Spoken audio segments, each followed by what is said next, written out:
Hi class, Mr. Early here. This is part 2 of Unit H, the unit on enzymes. And over here on the side, this pretty colorful looking like a ribbon decoration or a wreath you might hang on your door is a lovely complicated protein. And one thing that we quickly want to figure out is that all enzymes are proteins, and they're conformational shape, their three-dimensional specific shape, is what is going to make them so fabulous and useful in our metabolic pathways, in the chemical reactions that happen in our bodies every day. So the big ideas here in this topic are that enzymes are specific. They have specificity, just like the lock, the key that you use to get into your car or to get your car started into the ignition. So enzymes are going to be specific to the reaction that they catalyze, the reaction that they make happen, and all enzymes, as I said before, are going to be proteins. And that's really important that we don't forget that. So whatever we knew about proteins is going to be true about enzymes. Some key vocabulary words here. Organic catalyst, and we want to remember the word organic means having carbon, and in this case we're talking about proteins. A catalyst is going to make the reaction occur at a faster rate. It's going to speed up the reaction, and this is really important in us staying alive.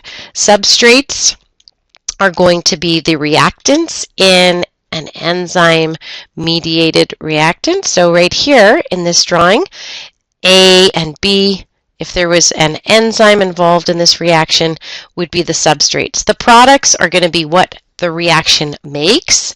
Lock and key model, just like the fluid mosaic model, is a model that's used to describe how enzymes work, and denaturation is going to be the word to describe what happens when environmental factors destroy an enzyme's three-dimensional shape. So first thing is some introductory ideas around enzyme. So third time we're saying this, so obviously it is very important. All enzymes are proteins.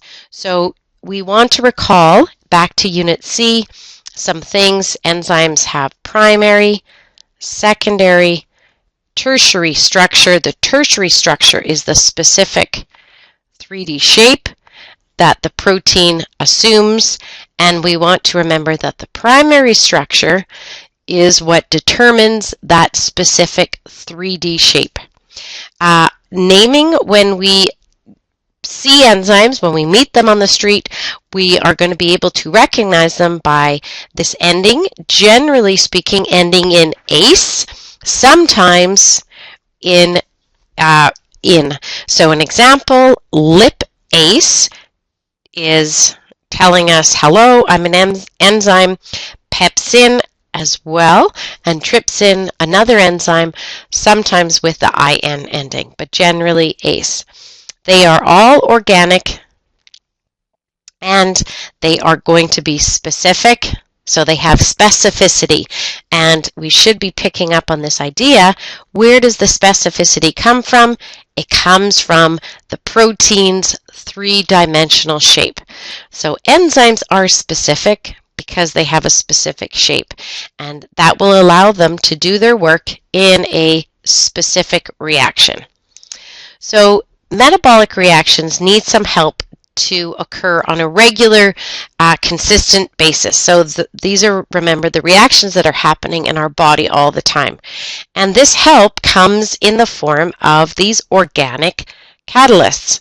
These enzymes are going to make sure that these reactions occur on a regular, predictable, and quick fashion, because we need these reactions to stay alive. So these enzymes, these organic catalysts, are going to speed up the rate at which the reactions happen. So they're going to make the reactions happen at a faster rate.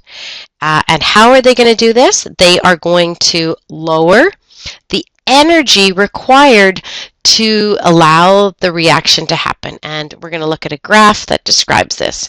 So first of all, let's look at this lock and key model, and this is an important model to help us understand. So in this diagram, we're seeing the enzyme, and we remember the enzyme is a protein with a specific 3D shape.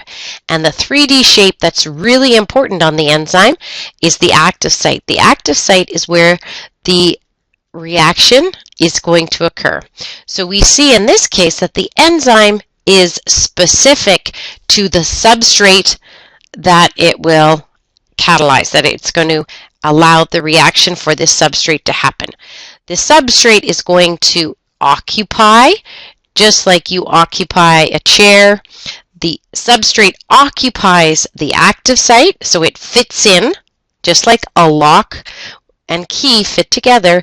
This is where the reaction occurs. So when they're together, this is when the reaction is occurring, when they form the enzyme substrate complex. And then the reaction, because it is a chemical reaction, produces something new. It's not what we had at the start. This is something new now. So the products are the end result of the chemical reaction, and the enzyme is unchanged. It is what it was before. So this model helps us to understand how enzymes are functioning. So back to the idea of activation energy, we can look at this graph and see if we watch a reaction happen without an enzyme, it requires this input of energy, which is known as the activation energy. So we really should go all the way down to here. So this is the energy that is needed for the reaction to proceed. However, with an enzyme, what happens is it pulls down this energy. It reduces the amount of energy necessary for the reaction to occur. So here they show us the reactants. Here are the products. Here is the activation energy with an enzyme. So this means that the reaction is going to happen at a faster rate with less input of energy. Shorthand for the reaction, we could use these shorthand letters, enzyme plus substrate, so the E standing for enzyme, the S, remember the substrate. So the substrate is what the reactants are. The ES is the complex. When the enzyme and the substrate come together, remember they come together at the active site. That belongs to the enzyme. That is the specific part of the enzyme that allows the substrate to fit in. The reaction happens, and here's the enzyme again, unchanged. The product is the new chemical that has been changed from this chemical reaction. So the enzyme is constant, the substrate is what is having the chemical reaction, the product is what is produced. So the big important stuff, the 3D shape of the enzyme is what is specific to the substrate. So the 3D shape, remember, we're talking about the tertiary structure of a protein. If we destroy, if heat or pH or chemicals in the environment destroy a protein's three-dimensional tertiary structure, this is going to destroy how the enzyme functions.